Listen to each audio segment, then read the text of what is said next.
Have a look at that colour. Our spare ribs, they look amazing too. Do you know the difference between baby back and pork spare ribs? In this video, we're going to answer just that. We're also going to cook both of them and break down the whole cooking process too. And let us know in the comments below if you are team baby back or team spare rib. So we're going to kick things off by setting up our smoker. All right, so we'll open our lid, take our cooking grate out and our heat deflector, and then we'll fill our charcoal basket up with briquettes. Or if you want to use lump charcoal, that's fine too. And then we're going to get a couple of firelighters in there and light them up. We've got about 10 to 15 minutes now before our briquettes will be ready. So let's talk about these ribs and then we'll give them a trim. Right, so here we have our baby backs. Now, baby backs are cut more up towards the backbone, underneath the loin. As you can see on this side of the rib, we've got the loin meat. Generally, they're more of a curved bone. And when I'm looking for a nice rack of baby backs, I want some nice marbling in this loin meat. If it's too lean, they can potentially dry out. And then our spare ribs, these are cut from the belly. As you can see, there's generally a bit more fat in there and the bones are much flatter. So we're going to go ahead and get these trimmed up now. I like to start by getting a butter knife and some paper towel. And we'll start by taking the membrane off the bottom of these baby backs. Now, I like to use a butter knife because your trimming knife is going to be too sharp and potentially go through the membrane. So I like to go from about the second bone in. Get your butter knife underneath the membrane, slide it up the bone, give it a wiggle around until you break through. Then you can get your finger under there, break the membrane, and then this is when the paper towel comes in handy. It'll help you grip the membrane, and then you can get it all off in one shot. And then we'll do the same to our spare ribs. The bones are a bit longer on your spare ribs, but just use the same process. And now we can start trimming them. Honestly, these spare ribs aren't going to need much. I'm just going to tidy up a little bit of this sort of loose meat here. Might straighten up that cartilage there. Right, they're pretty good. Now our baby backs. Get rid of some of this meat underneath. And there's not actually any bones here. So I'm just going to straighten this end up. And that's honestly pretty much all I'll trim off these as well. So now we can season our ribs. I'm going to season them exactly the same, so it's going to be a nice accurate comparison. I'm going to lay down a base coat of a new rub I've been working on. It's a nice all-purpose seasoning. When it's available, I'll put a link down in the description below, and then I'll top it off with some Heavenly Hell sweet succulent swine. So we'll just lightly coat our ribs in mustard to help bind our rubs. If you don't have mustard, you can use olive oil as well. So let's get these seasoned up. So now we're seasoned up, let's have a look at this smoker. All right, so as you can see, our firelighters have burnt out and our briquettes have caught light. So let's shut our lid and open up both of our vents. So while our smoker's coming up to temp, we can get some smoking wood ready. Your apples, cherry, peach, nectarine are all great with pork, but two of my favorites at the moment are pecan and myall. So if you've got a favorite smoking wood, go ahead and get that ready. And we'll be back once our smoker's at temperature, which is going to be at around that 275 Fahrenheit or 135 Celsius range. All right, so our smoker's at temperature. We'll get our smoking wood on, our heat deflector, our cooking grate, and then our ribs.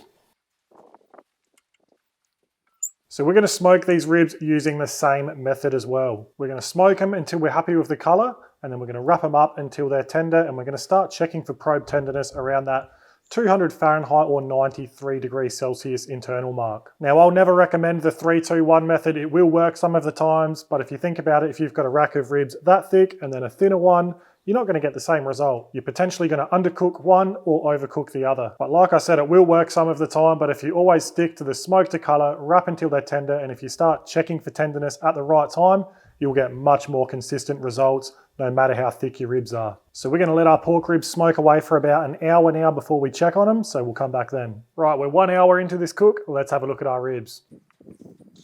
All right, so these are looking pretty nice. Bark hasn't quite set on them. Still a bit of moisture around. If your ribs are looking dry, feel free to give them a spritz with some apple cider vinegar or just water will do the trick. But we'll close this lid back up and let them keep going. So what we're going to do now is we're going to check back in every 30 to 45 minutes. And like I said before, if your ribs need a spritz, feel free to do that. But we're going to be looking for a nice darker type color and that bark to have set. So when I'm touching around on the ribs, I don't want that bark to be coming off on my finger. And then we're going to be ready to wrap them. So we'll come back once we've hit that stage. Right, so we're another hour into this cook. So 2 hours in total. Happy with that color. Bark set nicely. Let's wrap these up. All right, so we've got some foil. Gonna lay some butter down, some brown sugar, and some honey. And then we'll lay our ribs meat side down and do the same on the underside. Then we'll wrap them up nice and tight and do the same with our other rack.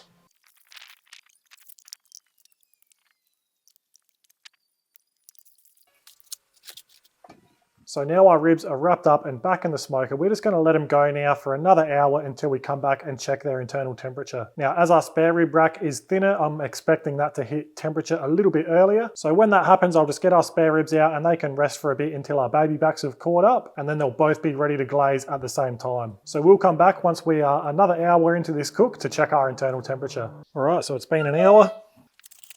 Check our spare ribs first. They're around 200, probably quite tender actually. Check our baby backs. Well, they're also quite tender too. So we've got pretty lucky here. Both of these are probing really nicely at the same time. I honestly thought our spares would be done a little bit earlier. So what we can do now, so just quickly chuck some high heat gloves on, is gently roll them over.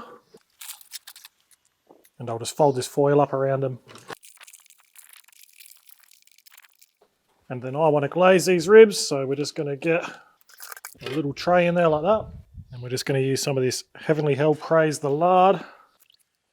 We'll let our sauce heat up for 3 or 4 minutes. All right, our sauce is nice and warmed up. Let's give these ribs a glaze.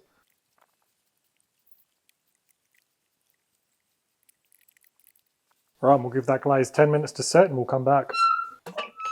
All right, they are looking amazing. If you want to give them a second sauce, go ahead, but I'm ready to get these out. So you can just tell the way they bend. These are ready.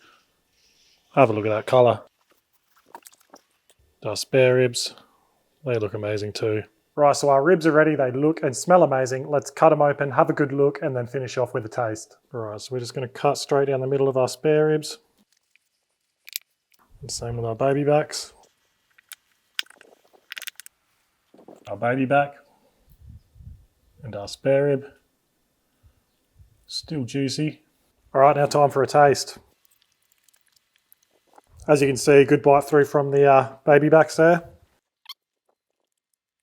Another good bite through there from the spare ribs. Honestly, they've both got great texture and flavour. I just personally don't like how the texture changes in the baby backs when you get into the loin meat, but still a very, very enjoyable rib nonetheless. For me personally, I prefer spare ribs. I would like a little bit more meat on them, but these are super tasty, still nice and tender, and nice and juicy too. Well, that's the end of the video. If you've got any questions, don't hesitate to ask them in the comments below. Thanks for watching, and we'll see you next time.